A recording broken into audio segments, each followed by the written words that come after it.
Hello everyone, আসসালামু আলাইকুম। হঠাৎ প্ল্যানে চলে গেলাম গ্রামের বাড়িতে। আর গ্রামের বাড়িতে গিয়ে আমরা মাছ ধরার উদ্দেশ্যে যাই। আর ঢাকায় যেহেতু তেমন একটা শীত ছিল না, গ্রামে গিয়ে মনে হলো যে গরমের দেশ থেকে শীতের দেশে চলে আসলাম। এত শীত ছিল, রাস্তায় শীতে জমে যাচ্ছিলাম পুরাই।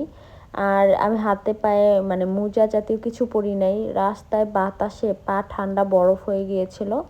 আর দেখতেই পাচ্ছেন রাস্তায় কোনো মানুষজন নাই। শীতের দিনে যেমন হয় মানুষজন আগে গিয়ে ল্যাপের নিচে ঢুকে পড়ে, তেমন একটা অবস্থাই। আমি এখানে এসে অন্যরকম একটা ফিল পাচ্ছিলাম। এত ভালো লাগছিল আমার কাছে শীতের কারণে। হঠাৎ করে ঢাকায় তেমন শীত নাই, গ্রামে আসলাম যে এত প্রচুর শীত দেখে। তো শীতের আবহাওয়াটা ফিল করছিলাম অনেক। তারপরে এই যে গ্রামে এসেছি, দেখতে পাচ্ছেন ঘুটঘুটে অন্ধকার। রাতের বেলা যেহেতু এসেছি, রাত না বলা যায় সন্ধ্যা, মাত্র এশারের আজান দিয়েছে, ঠিক তখনই আমরা আসি আমাদের বাড়িতে। আর এখানে কিন্তু আমার আব্বু মা তাদেরকে আমি আগে দাওয়াত দিয়েছি, কিন্তু তাদের আগে আমি পৌঁছাতে পারিনি। তারা আমাদের আগে চলে এসেছে এবং আমার ভাগ্নি চাহাত ও দৌড়ে আসে আমাদের আওয়াজ পেয়ে। মা নামাজ পড়ছিল ভিতরে, এবং আসার সাথে সাথে আমরা পুকুর পাড় চলে আসি তাদের সবাইকে নিয়ে। যেহেতু একটু পরে আমাদের প্রথমবার জাল উঠাবে এবং মাছ কি উঠবে দেখার জন্য আমরা খুব জলদি দৌড়ে দৌড়ে চলে আসি এখানে পুকুর পাড়ে। এবং নামছিলাম মনে হচ্ছিল কোনো একটা পাহাড় থেকে। এখানে এইভাবে ঢালু করে জায়গাটা, তো নামতেও কষ্ট হয়, উঠতেও অনেক কষ্ট হয়। তো জাল টান করছিল, আনছিল সামনের দিকে ধীরে ধীরে ওই পার থেকে, এবং দেখা যাচ্ছিল না ভিডিওতে।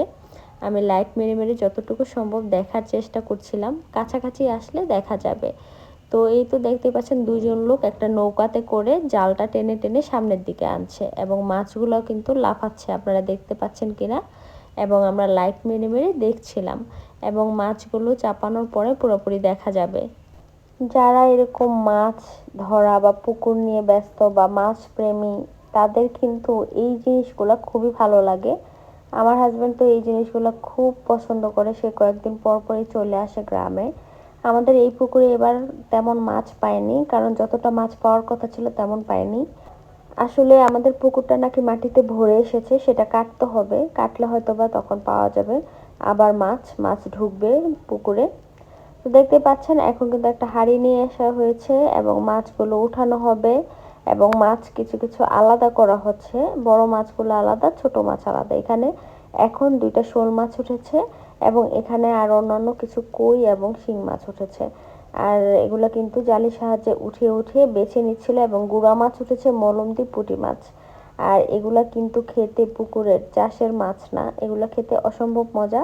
যেগুলা নাকি এমনিতেই ঢোকে, এবং এগুলো আমরা চাষ করে থাকি না, এমনিতেই কিন্তু এগুলা ঢোকে এবং বড় হয়। এই মাছগুলো খেতে অসাধারণ মজা হয়ে থাকে। আর এই মাছ এখন কিন্তু খুঁজে পাওয়া খুবই দায়, যেগুলা আমরা খেয়ে থাকি এখন বেশিরভাগ চাষের মাছ।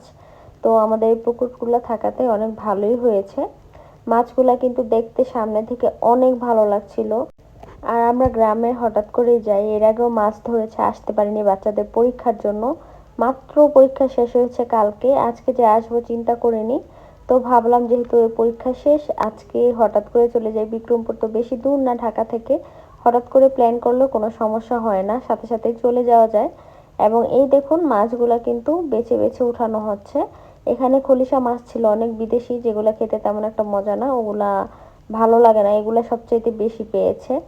আর এখন পরের দিন সকালবেলা মা আব্বু সবাই চলে যাচ্ছে, খালা চাহাত তো আর হাম সবাইকে টেনে টুনে ধরে রাখছে, যাইতে দিবে না।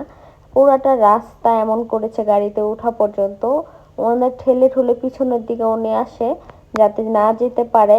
ও এমন করছিল, ও যাওয়ার জন্য সাথে পাগল হয়ে যাচ্ছিল। আর রাস্তা আটকাচ্ছিল, অনেকভাবে নাচানাচি করে দেখাচ্ছিল, এন্টারটেইন করছিল। আর সবাই আমরা হাসাহাসি করছিলাম। ও মাশাল্লাহ অনেক দুষ্টামি করে, দোয়া করবেন ওর জন্য। আর এই দেখুন কিভাবে ঠেলে ঠুলে পিছনে নিচ্ছিল দুইজনকে, ওর নানুদের। কিছুতেই তাদের যেতে দিবে না। আমি বলছিলাম যে আমি যাব কয়েকদিন পর, তুমি এমন করো না, কিন্তু ওকে কে আটকায়। তারপর অনেক কষ্টে তারা যায়, এবং তারপরে আমাকে বলে আম্মু চলো আমরা ওই দিক থেকে হেঁটে আসি। তারপরে আমি ওকে থামানোর জন্য একটু হাঁটতে যাই, কারণ ও যেহেতু এখন মন খারাপ করে ফেলছিল সবাই চলে যাওয়ায়। তো ওকে নিয়ে এখানে একটু নামি, নামার পরে দেখলাম যে এখান দিয়ে মানে মাটি করে দেওয়া হয়েছে, আলু গাছ লাগাবে এখানে। তো আর সামনে আগাই না, চলে আসি আবার ব্যাক করে। এখানে দেখলাম একটা কলা গাছে অনেক সুন্দর কলা হয়ে আছে আমাদের জায়গার পাশেই, রাস্তার কিনারে। তারপর আর কি বাড়িতে চলে আসলাম, আর দেরি করলাম না। আর হামু আমার সাথে সাথে সবসময় হাঁটতে চাই গ্রামে যখনই আমি যাই। তারপরে ও আর আমি আবার চলে আসলাম, ওকে একটু ঠান্ডা করার জন্য, সান্ত্বনা করার জন্য আর কি যাওয়া। তারপরে আমি আমার শাশুড়ির সাথে যাই লাউ গাছের নিচে লাউ পাতা ছেঁড়ার জন্য। যেহেতু চলে যাব, আজকে লাউ পাতা দিয়ে আমাদের পুকুরের মাছ দিয়ে রান্না হবে, তার জন্য কিন্তু লাউ গাছ থেকে পাতা ছিঁড়তে চলে আসলাম। এখানে তেমন একটা পাতা হয়নি, লাউ দিয়ে ভরে গিয়েছিল, মাশাআল্লাহ অনেক লাউ হচ্ছে, প্রচুর পরিমাণে লাউ হবে এখানে বোঝাই যাচ্ছিল। তারপর আমার শাশুড়ি পাতা ছিঁড়ছিল এক এক জায়গা থেকে, যেখানে খেয়াল করে দেখতে হবে আপনার ছোট ছোট লাউ থাকলে সেদিক থেকে কাটা যাবে না, যেহেতু ওই লাউগুলো আবার বড় হবে। তো এইভাবে করে উনি লাউ কাটছিল আর আমি আশেপাশে ভিডিও করছিলাম। আর দেখলাম যে ছোট ছোট লাউ হয়ে আছে। আমি এখান থেকে আজকে সকালে আমাদের 2টা লাউ কাটা হয়েছে, এবং এইখানে ছোট একটা লাউ আছে যেটা নাকি অনেক কড়া, যার জন্য আমরা কাটি নাই। আর এই হচ্ছে আমাদের গ্রামের আশেপাশের দৃশ্য, কিছু সরিষা ফুলও হয়েছিল। আর রাতের বেলায় তো আমরা এখানেই নামি পুকুরটাতে, দেখুন এখন অন্যরকম লাগছে, রাতে আরেক রকম লেগেছে। এখানে কিন্তু মাছ আরেকবারও ধরা হবে, জাল টান দেয়া হবে, তখন আমি আপনাদের দেখাবো।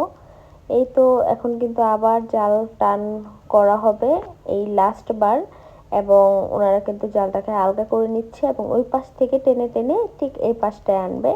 এবং দেখতেই পাচ্ছেন দুইজন কিন্তু আগের মতোই করে এভাবে করে টেনে টেনে আনছে, এবং মাছগুলো কিন্তু ধীরে ধীরে এদিকে চাপতে থাকবে। আমরা কিছুক্ষণ পরে ঢাকার উদ্দেশ্যে রওনা হব। আর দেখুন এখানে পুঁটি মাছ কতগুলো কিভাবে খেলছে। আর এই তো টেনে ফেলেছে জাল, এখনই মাছগুলো দেখা যাবে। এখন কিন্তু লাস্ট টানে একেবারে অল্প কটা মাছ উঠেছে, শুধুমাত্র গুড়া মাছ উঠেছে কিছু, আর খলিশা মাছ উঠেছে, আর কিছু শোল টাকি, আর একটা মাত্র শিং মাছ উঠেছে। মাছগুলো নিয়ে যাচ্ছে উঠানে, এবং সেখান থেকে কিন্তু যাকে যাকে দিয়ে দেয়া হয়েছে। এবং আমরা এখন চলে যাব ঢাকায়। আর আরহাম এখন রেডি, যে ড্রেস পরেছিল সেটা পরেই চলে যাচ্ছে। আর ও দৌড়ে দৌড়ে ওই দিক দিয়ে ঘুরে আসলো দৌড়ে বাড়ির ওই পাশ থেকে, এবং এখানে আমার মামি শাশুড়ির সাথে উনি আবার বিদায়ও নিয়ে নিল। চলে যাচ্ছি আমরা গ্রাম থেকে, গ্রামের বেড়ানো শেষ, চলে যাব এখন ঢাকায়।